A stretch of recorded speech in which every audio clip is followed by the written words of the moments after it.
¿Subió ya Instagram? Hace un siglo con 5 años, seguramente los adorados parroquianos que se encontraban en esta misma cantina se preguntaban con mucha sorpresa qué hacía gente de Villa de Ayala, y sobre todo un personaje ya muy conocido por sus habilidades charras y por ser de buena presencia, don Emiliano Zapata. ¿Qué haría con esos hombres que de manera misteriosa en un rincón dialogaban? Era el 10 de marzo de 1911. 3 meses y medio antes aproximadamente se había lanzado un plan subversivo, el Plan de San Luis Potosí, firmado por don Francisco I. Madero, llamando a las armas el 20 de noviembre. Como la historia lo recoge, únicamente 2 personas atendieron ese llamado, que fue Francisco Villa y Pascual Orozco. 2 días antes de ese 20 fueron sorprendidos la familia Cerdán en Puebla, y le costó la vida a Máximo, a Aquiles y a Carmen un rozón en un brazo. La insurrección poco a poco iba cundiendo en los territorios de la República Mexicana, particularmente en el norte. Aquí, en el sur, en Villa de Ayala, se había conformado un grupo de pensadores, masones ellos. Ese grupo, ese club se llamaba Melchor Ocampo, y se comentaban las noticias que llegaban ya vía ferrocarril en los periódicos de la época, y llegaban libros que ilustraban acerca de las ideas desde luego de la Revolución Francesa y del socialismo ya incipiente, pero con mucho arraigo en las clases sociales económicamente más desvalidas. Allí en ese grupo de amigos, en ese club Melchor Ocampo, el dirigente era el profesor Pablo Torres Burgos por su ilustración, y el segundo de a bordo era el profesor Otilio Edmundo Montaño Sánchez. Y había diversos integrantes, entre ellos un ranchero oscuro de piel y oscuro en ese momento de presencia política y militar, Emiliano Zapata Salazar, quien ya había adquirido compadrazgo particular con uno de los integrantes, que es con Otilio Edmundo Montaño Sánchez. Y ellos, decididos a luchar por la reivindicación de sus tierras, estaban dispuestos a hacer alianza con el que se le apareciera. En este caso, vieron el plan subversivo emanado por Francisco I. Madero. En particular se fijaron en un artículo, el tercero, que señalaba que al triunfo de ese movimiento, las tierras y aguas que hubieran sido despojadas de los pueblos mediante la justicia venial del porfirismo, se les iban a reintegrar. Eso particularmente llamó la atención de Emiliano Zapata, y se integró muy fuerte a ese grupo. Los esbirros de Porfirio Díaz, avesados y avisados de un próximo levantamiento, lo seguían muy de cerca. Por ello, ellos decidieron que el lugar más estratégico para venir a concertar sus pláticas era en medio del gran jolgorio de la feria del segundo viernes de Cuaresma, que hasta la fecha se celebra en Cuautla. Esta liturgia va cambiando de fechas por las fases lunares. Es un calendario litúrgico, y lo mismo cae en febrero que en marzo o incluso abril. En aquella época, esa feria de Cuaresma, el segundo viernes, cayó precisamente el 10 de marzo, y se dirigieron a Cuautla para escapar de la vigilancia de los esbirros porfiristas.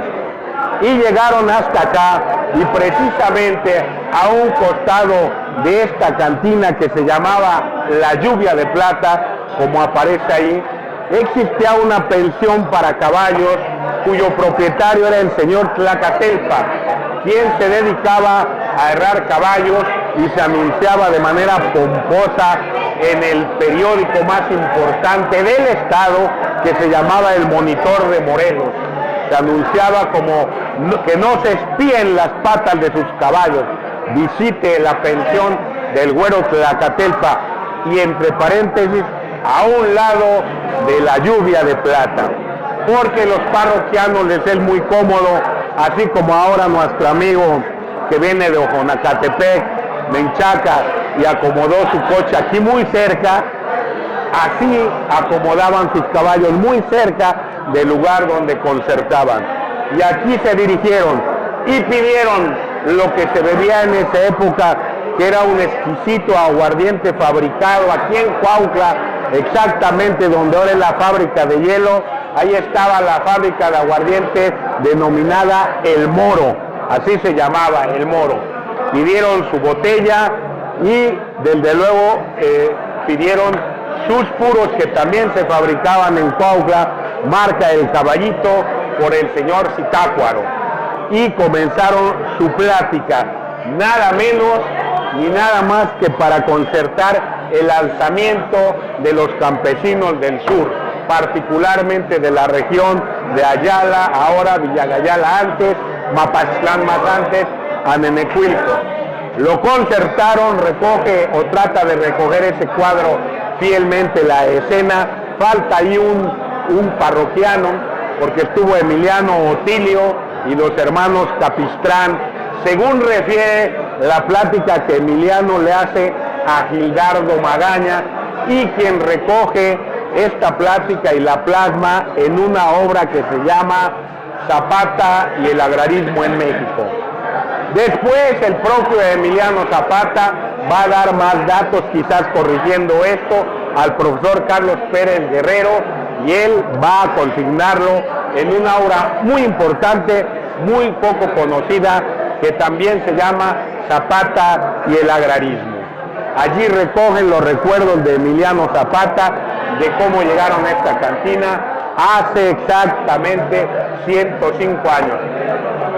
Suponemos que así como los parroquianos poco supieron de lo que ahí se trató, igual las circunstancias históricas, dicen los cultos, mutatis mutandi, se van repitiendo, y los pueblos que no conocen su historia están condenados fatalmente a repetirla de manera trágica. Por eso es importante que un puñado de ciudadanos, de ciudadanas y ciudadanos como los que estamos aquí presentes, lo recordemos. Primero, porque es obligación cívica, ética y moral de cualquier ciudadano mexicano, más morelense y más de esta tierra y de estos rumbos, rendir homenaje a estos hombres.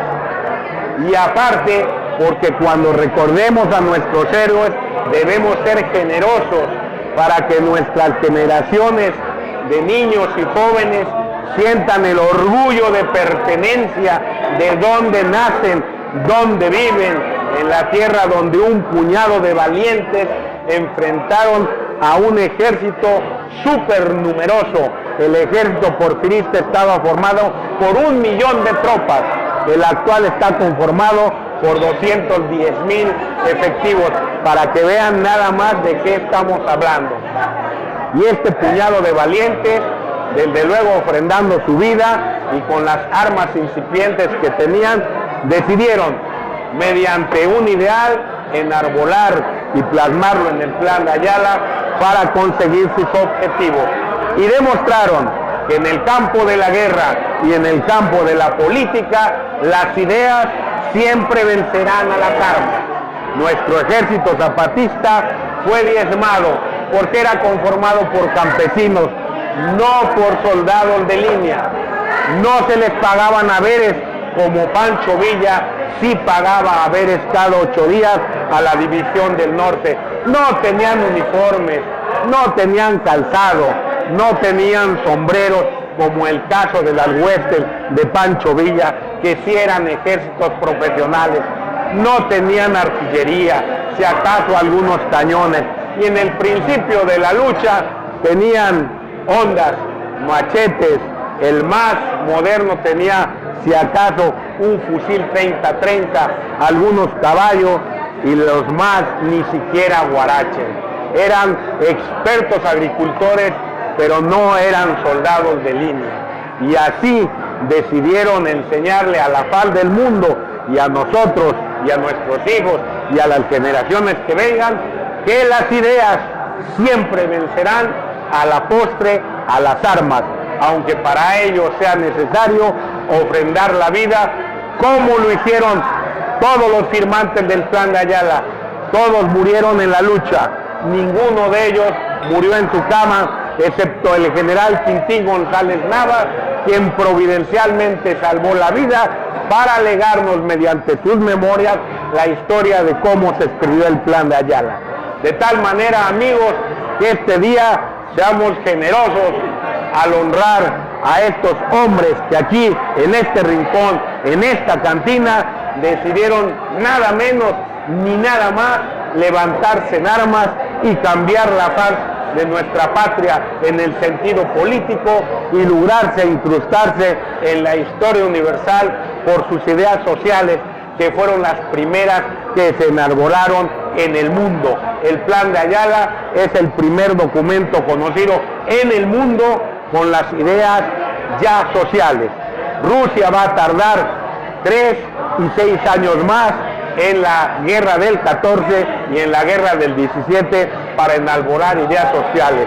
Aquí tenemos el orgullo de que fuimos los primeros en el mundo en enarbolar ideas sociales mediante un documento firmado, escrito por morelenses y por mexicanos, y que se conoce como el Plan de Ayala. Así que los invito a que digamos salud en honor de estos grandes héroes.